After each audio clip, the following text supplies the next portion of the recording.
অনেকে বলে আমার মায়ের এত সুন্দর রান্নার হাত দিদার কাছ থেকেই পেয়েছে, হবে নাই বা কেন? আমার মায়ের মা বলে কথা। দিদা কিন্তু অল্প তেল দিয়ে এত সুন্দর রান্না করতো, আমার মুখে এখনও কিন্তু সেই টেস্ট লেগে আছে। যাই রান্না করতো দারুণ হতো খেতে।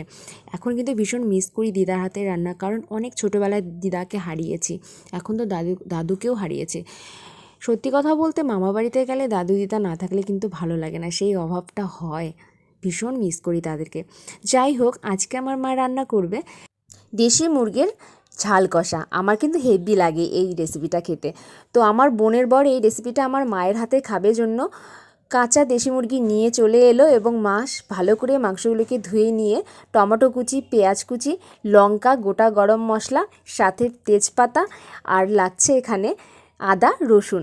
এখানে কোনো লঙ্কার গুঁড়ো ইউজ হবে না, লঙ্কার গুঁড়ো মা অ্যাড করেনি। এখানে ইউজ করেছে শুকনো লঙ্কা বাটা, আদা বাটা, রসুন বাটা, পেঁয়াজ কুচি বাটা, এবং সব বাটা মশলাগুলোকে কিন্তু মাংসের সঙ্গে লবণ এবং হলুদ মিশিয়ে, কিছু পেঁয়াজ কুচি মিশিয়ে মিক্সড করেছে ভালো করে, এবং গরম তেলে মাংসের জন্য টুকরো টুকরো করে আলুগুলো সেগুলো ভেজে নিয়ে সেখানে গোটা জিরে, গোটা গরম মশলা, পেঁয়াজ কুচি এবং একটা তেজপাতা, গোটা তেজপাতা দিয়ে এবং টমেটো কুচি দিয়ে কিন্তু ভেজে নিয়েছে। ভেজে নেবার পরে ম্যারিনেট করে মাংসগুলো ছেড়ে দিয়েছে। সেগুলো ভাজা মশলা ভালো করে হয়ে গিয়ে তারপর কষানো জল দিয়ে 4-5টে কাঁচা লঙ্কা কেটে দিয়েছে। তারপর ঝোলের জল বসিয়ে দিয়ে ঝোল যখন একদম ফুটে উঠেছে, তারপর গুঁড়ো গরম মশলা দিয়ে পরিবেশন করুন গরম গরম ভাতে এই দেশি মুরগির ঝাল কষা। সেই টেস্ট হয়েছিল, সেই টেস্ট। কার কার ভালো লাগে এই রেসিপিটা অবশ্যই কমেন্টস করে জানিয়ে দিন, সেই টেস্ট হয়েছে।